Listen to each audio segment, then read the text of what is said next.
Super കിച്ചണിലോട്ട് എല്ലാവർക്കും സ്വാഗതം. അപ്പോൾ നമ്മളിന്ന് വന്നിരിക്കുന്നത് പൈനാപ്പിൾ ഉപ്പിലിട്ടതിൻ്റെ റെസിപ്പിയുമായിട്ടാണ്.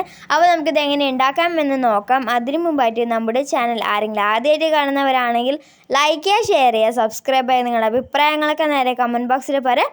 അപ്പോൾ നമുക്ക് നേരെ വീഡിയോയിലോട്ട് പോവാം. അപ്പോൾ ഇതാ നമ്മൾ 2 ചെറിയ പൈനാപ്പിൾ തൊലി കളഞ്ഞ് കഴുകി വൃത്തിയാക്കി നീളത്തിൽ കട്ട് ചെയ്ത് വെച്ചിട്ടുണ്ട്. നിങ്ങൾക്ക് ഏത് ഷേപ്പിൽ വേണമെങ്കിലും കട്ട് ചെയ്യാം. നമ്മളൊരു മൺചട്ടിയാണ് ഇവിടെ എടുത്തിരിക്കുന്നത്. നിങ്ങൾക്ക് വേണമെങ്കിൽ ഗ്ലാസിൻ്റെ കുപ്പിയോ ഭരണിയോ എടുക്കാം. ഇനി നമുക്ക് ഇതിലോട്ട് പൈനാപ്പിൾ കട്ട് ചെയ്തത് ഇട്ട് കൊടുക്കാം. ഇനി ഇതിലോട്ട് 6 പച്ചമുളക് നടുവേ കീറിയതാണ്, അത് നമുക്ക് ഇതിലോട്ട് ഇട്ട് കൊടുക്കാം. നിങ്ങളുടെ എരിവനുസരിച്ച് മുളകിൻ്റെ അളവ് കൂട്ടിക്കൊടുക്കാം. പച്ചമുളക് ഇട്ട് കൊടുത്ത ശേഷം ഇതിലോട്ട് 2 സ്പൂൺ പഞ്ചസാര ഇട്ട് കൊടുക്കാം.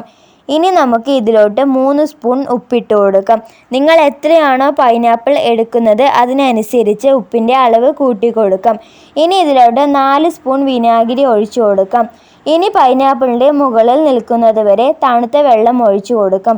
എന്നിട്ട് ഇതെല്ലാം നന്നായി മിക്സ് ചെയ്തെടുക്കാം. ഇതെല്ലാം നന്നായി മിക്സ് ചെയ്ത ശേഷം ഒരു 5 മണിക്കൂർ റെസ്റ്റ് ചെയ്യാൻ വയ്ക്കാം.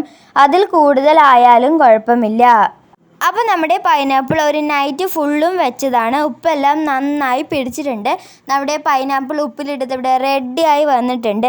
ഇതുപോലെ നിങ്ങൾക്ക് പപ്പായയും ക്യാരറ്റും എല്ലാം ഉപ്പിലിട്ട് വെക്കാം. അപ്പോൾ നിങ്ങൾക്ക് വീഡിയോ ഇഷ്ടപ്പെട്ടാൽ ലൈക്ക് ചെയ്യുക, ഷെയർ ചെയ്യുക, സബ്സ്ക്രൈബ് ചെയ്യുക. നിങ്ങളുടെ അഭിപ്രായങ്ങളൊക്കെ നേരെ കമൻറ്റ് ബോക്സിൽ പറയാം. അപ്പോൾ നെക്സ്റ്റ് അടിപൊളി വീഡിയോ ആയിട്ട് വീണ്ടും കാണാം. അതുവരേക്കും ബൈ, താങ്ക് യു.